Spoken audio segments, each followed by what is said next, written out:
घाऊक व्यापारी होलसेलर. तर यापूर्वी आपण तयार झालेल्या ज्या वस्तू आहेत त्याची वितरण साखळी पाहिली, म्हणजे उत्पादकापासून ग्राहकापर्यंत ती वस्तू कशा पद्धतीनं वितरित केली जाते. तर या वितरण साखळीतला महत्वाचा असा घटक जो आहे तो घाऊक व्यापारी किंवा ज्याला होलसेलर असं म्हटलं जातं. उत्पादकाकडून मोठ्या प्रमाणात मालाची खरेदी करून किरकोळ व्यापाऱ्यांना त्यांच्या मागणीप्रमाणे विक्री करणाऱ्या व्यापाऱ्याला घाऊक व्यापारी असे म्हणतात. तर आपण जर किराणा मालाच्या दुकानामध्ये गेलो तर ज्या वस्तू आपण घेतो ते काय घेतो, किरकोळ स्वरूपात. परंतु तो जो दुकानदार आहे तो वस्तू ज्या ठिकाणाहून आणतो तो व्यापारी घाऊक व्यापारी असतो. जे होलसेलमध्ये तो वस्तू आणतो याचाच अर्थ काय, जो व्यापारी मोठ्या प्रमाणात मालाची खरेदी करतो, म्हणजे जो होलसेलर आहे किंवा घाऊक व्यापारी आहे हा उत्पादकाकडून किंवा समजा आता धान्याचं मार्केट असेल तर तो काय करतो, बाजार कमिटीमध्ये मोठ्या प्रमाणात आलेल्या शेतकऱ्यांचा माल एकत्रितरित्या खरेदी करतो लॉटमध्ये, आणि तो माल तो व्यापारी काय करतो, इतर दुकानदारांना म्हणजे किरकोळ व्यापाऱ्यांना विकतो. तर अशा पद्धतीने मोठ्या प्रमाणात माल खरेदी करणारा आणि गरजेनुसार किरकोळ व्यापाऱ्यांना जसं पाहिजे तसं विकणारा जो व्यापारी आहे त्याला काय म्हणायचं, घाऊक व्यापारी. लक्षात. तर विशेषतः धान्याच्या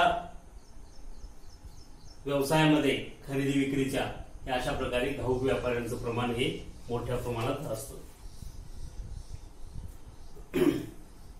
ह्या घाऊक व्यापाऱ्यांची वैशिष्ट्ये काय पाहू आपण.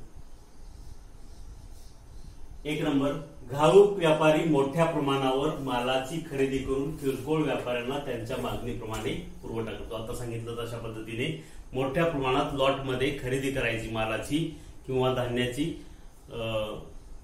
ट्रकच्या ट्रक तो एका वेळी खरेदी करतो क्विंटलमध्ये, आणि गरजेनुसार समजा एकदम त्याने 1000 क्विंटल माल खरेदी केला, गोडाऊनमध्ये स्टॉक करून ठेवला, आणि तो काय करतो, जसं पाहिजे तसे व्यापारी जे किरकोळ व्यापारी येतील त्यांना कुणाला 10 क्विंटल, कुणाला 5 क्विंटल, कुणाला 20 क्विंटल, कुणाला 100 क्विंटल, अशा पद्धतीने त्यांची जी गरज आहे किंवा जी ऑर्डर आहे त्याच्यानुसार तो काय करतो, मागणीप्रमाणे त्यांच्या पुरवठा करतो. दुसरा आहे, घाऊक व्यापाऱ्याचा प्रत्यक्ष ग्राहकाशी संबंध येत नाही. जसं आपण दुकानामध्ये गेलो ग्राहक म्हणून तर त्या ठिकाणी जो दुकानदार आहे त्याच्याशी आपला संबंध येतो, तसा घाऊक व्यापारी जो मोठा व्यापारी आहे त्याचा त्या ठिकाणी ग्राहकाशी प्रत्यक्ष संबंध येत नाही, तर त्याचा संबंध कुणाशी येतो, किरकोळ व्यापारीशी येतो. मागणी पुरवठ्याचे संतुलन करतो व किमतीवर नियंत्रण ठेवतो. हा जो घाऊक व्यापारी आहे हा वस्तूला मागणी किती आहे त्याच्यानुसार पुरवठा किती होणार आहे याचं संतुलन करतो. त्यासाठी तो स्टॉक करून ठेवतो, आणि स्टॉक केल्यामुळे काय होतं, ज्यावेळी मागणी जास्त असेल किंवा पुरवठा, मागणी आणि पुरवठा जो अर्थशास्त्रातला नियम आहे, मागणीनुसार जर पुरवठा केला तर वस्तूची किंमत जी आहे ही कॉन्स्टंट राहते. परंतु एखाद्या वस्तूला मागणी जास्त आहे आणि पुरवठा जर कमी असेल तर किंमत वाढते. तर ह्या किंमत वाढण्यासाठी आणि किमतीवर नियंत्रण ठेवण्यासाठी जो व्यापारी आहे, होलसेल व्यापारी जो आहे, हा मालाचा साठा करून ठेवतो, आणि ज्या वेळेस मालाला किंमत जास्त येते त्यावेळेस तो ती माल विकतो, किंवा ज्या वेळेस बाजारामध्ये मागणी जास्त असते एखाद्या वस्तू आणि पुरवठा कमी होतोय असं त्याला वाटलं की तो साठा करून ठेवलेला माल काढतो आणि मग तो विकतो, त्याच्यामुळे त्याला जास्त मिळतो. त्याचबरोबर किमतीवर नियंत्रण ठेवणे हे एक त्याचं महत्वाचं उद्दिष्ट आहे. जर आपण बाजारामध्ये गेलो, कोणत्याही बाजारामध्ये, तुम्ही साधे भाजीपाल्याच्या बाजारात जरी गेले तर तुम्हाला असं दिसून येईल की सगळ्या व्यापाऱ्यांचे किंवा जे भाजीपाला विकायला आलेले आहेत सगळ्यांचे दर सारखे आहेत. तर एक किंमत धोरण ठरलेलं असतं सगळ्या व्यापाऱ्यांचं, त्याच्यानुसार त्या किमती निश्चित केल्या जातात. किंवा किराणा मालाच्या दुकानामध्ये तुम्ही एखाद्या साखर घ्यायला गेली तेवढीच किंमत, जर दुसऱ्या दुकानामध्ये लांबच्या जरी गेली तर तेवढीच किंमत असते. अलग आहे लक्षात. किंवा चहा पावडरची सुद्धा तसंच आहे, किंवा धान्याचं देखील तसंच आहे. जी किंमत एका ठिकाणी तीच किंमत दुसऱ्या ठिकाणी देखील असते. फक्त आता त्याच्यामध्ये दर्जानुसार थोडाफार फरक असू शकतो. 1 नंबरचा गहू असेल, 2 नंबरचा गहू असेल तर त्याच्यानुसार थोडीफार किंमत कमी असते, अन्यथा सगळीकडे किंमत ही सारखीच असते. आणि हे किंमत धोरण जे आहे हे व्यापाऱ्यांनी सर्वानुमते एकसारखं ठेवणं गरजेचं असतं. जर एखाद्या व्यापाऱ्याने जर किंमत जास्त लावली तर त्याच्याकडे ग्राहक जाणार नाही. तर हे किमतीवर नियंत्रण ठेवणं हे एक महत्वाचं उद्दिष्ट या घाऊक व्यापाऱ्याचं असतं. घाऊक व्यापारी जी काही किंमत निश्चित करेल त्याच्यानुसार काही प्रमाणात नफा घेऊन किरकोळ व्यापारी ती वस्तू विकत असतो. चौथा आहे विविध वस्तूंचे एकत्रीकरण करून किरकोळ व्यापाऱ्यांना विक्री करणे. घाऊक व्यापारी काय करतो, वेगवेगळ्या वस्तू तो एकत्र करतो, म्हणजे स्टॉक करतो, आणि त्या वस्तूंना जशी मागणी किरकोळ व्यापाऱ्यांकडून येईल त्याच्यानुसार तो विकतो. म्हणजे पर्टिक्युलर एकाच वस्तूची विक्री करणारा जर व्यापारी तो नसेल, वेगवेगळ्या वस्तूंची विक्री एकाच ठिकाणी करत असेल तर त्याला विविध प्रकारच्या वस्तू त्या ठिकाणी एकत्र कराव्या लागतात किंवा त्या उत्पादकाकडून घ्यावं लागतात.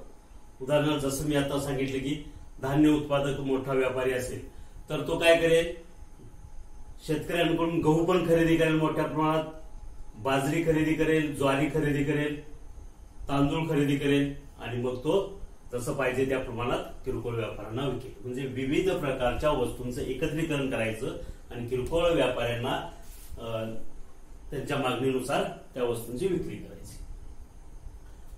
बाजारपेठेची माहिती सतत जमा करणे. बाजारपेठेमध्ये काय घडामोडी चाललेल्या आहेत, बाजारपेठेमध्ये किंमत धोरण काय आहे, बाजारपेठेमध्ये आपल्या वस्तूला मागणी किती आहे, बाजारपेठेमध्ये ग्राहक कोण आहे, या गोष्टींची सतत माहिती जमा करावी लागते घाऊक व्यापाऱ्याला. 6 नंबर व्यापारातील धोका स्वीकारतो. कोणताही उद्योजक असेल, व्यापारी असेल, याने नेहमी धोका स्वीकारण्याची तयारी ठेवली पाहिजे. प्रत्येक वेळी आपल्याला व्यवसायात नफाच होईल असं नाही, एखाद्या वेळेस तोटा देखील होऊ शकतो किंवा अचानक नैसर्गिक आपत्तीमुळे नुकसान देखील होऊ शकतं. तर ही तयारी ही व्यापाऱ्याने ठेवणं गरजेचं आहे. 7 नंबर वितरण साखळीमधील उत्पादक व किरकोळ व्यापारी यांना जोडणारा हा महत्वाचा दुवा असतो. वस्तू वितरणाची जी साखळी आहे त्या साखळीमध्ये 1 नंबरला उत्पादक असतो, प्रारंभिक बिंदू, आणि अंतिम बिंदू कोण असतो, ग्राहक असतो. आणि या उत्पादक आणि ग्राहक यांच्यामध्ये कोण असतं, घाऊक व्यापारी आणि किरकोळ व्यापारी असतो. उत्पादकापासून वस्तू घाऊक व्यापाऱ्याकडे जाते, घाऊक व्यापाऱ्यापासून किरकोळ व्यापाऱ्याला जाते, किरकोळ व्यापाऱ्याकडून ग्राहकाला मिळते. त्यामुळं उत्पादक आणि किरकोळ व्यापारी यांना जोडणारा महत्वाचा दुवा हा घाऊक व्यापारी असतो. घाऊक व्यापाऱ्यांनी निर्णय घेत असताना उत्पादक आणि किरकोळ व्यापारी यांच्याशी संपर्कात राहून त्यानुसार त्याला निर्णय घ्यावे लागतात. उत्पादकाची ध्येय धोरणं काय आहेत, किरकोळ व्यापारी ती वस्तू किती प्रमाणात, किती क्षमतेने, किती किमतीमध्ये घेण्याची त्याची क्षमता आहे, या बाबींचा देखील विचार करावा लागतो.